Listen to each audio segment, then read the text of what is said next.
सच्चे हीरे की पहचान। एक दिन राजा का दरबार लगा हुआ था। पूरी आम सभा सुबह की धूप में बैठी थी। राजा के परिवार के सदस्य भी बैठे थे। उसी समय एक व्यक्ति आया और राजा के दरबार में मिलने की आज्ञा मांगी। प्रवेश मिल गया तो उसने कहा, मेरे पास दो वस्तुएं हैं, बिल्कुल एक जैसी। एक नकली है और एक असली।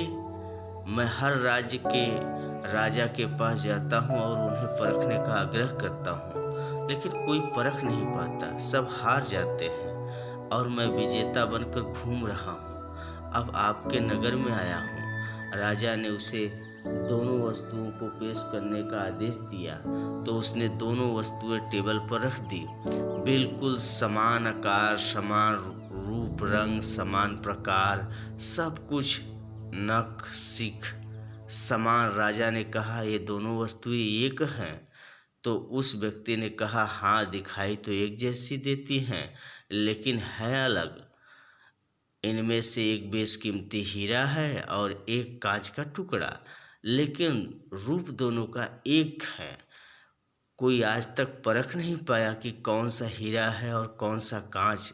कोई परख कर बताए। अगर परख खरी निकली तो मैं हार जाऊंगा और यह बेशकीमती हीरा मैं आपके राज्य की तिजोरी में रखवा दूंगा। यदि कोई न पहचान पाया तो इस हीरे की जो कीमत है उतनी धनराशि आपको मुझे देनी होगी। इसी प्रकार मैं कई राज्यों से जीतता आया हूँ। राजा ने कई बार उन दोनों वस्तुओं को गौर से देखा, परखने की कोशिश की और अंत में हार मानते हुए कहा, मैं तो नहीं परख सकूंगा।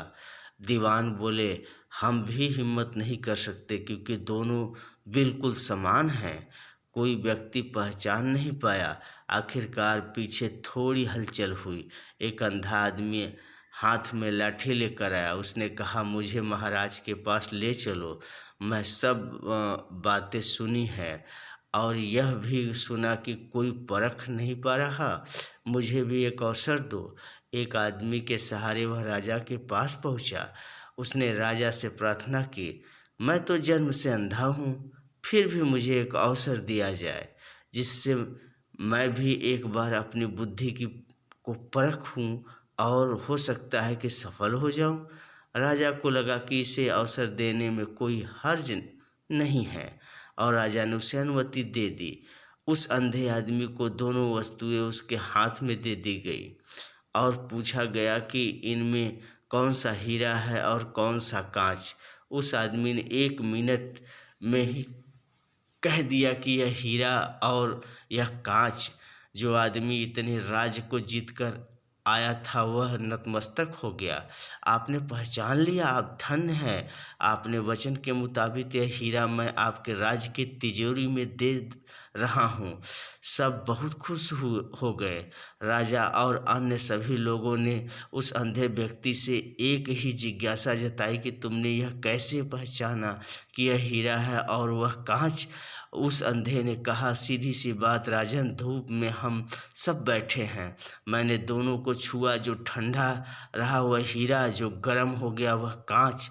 यही हमारे बात जीवन में भी लागू होती है। जो व्यक्ति बात बात में अपना आपा खो देता है वह गर्म हो जाता है और छोटी छोटी समस्याओं में उलझ जाता है। वह कांच जैसा है और वो जो दूसरी परिस्थिति में सुदृढ़ रहता है वह बुद्धि से काम तेज लेता है और वो सच्चा हीरा है।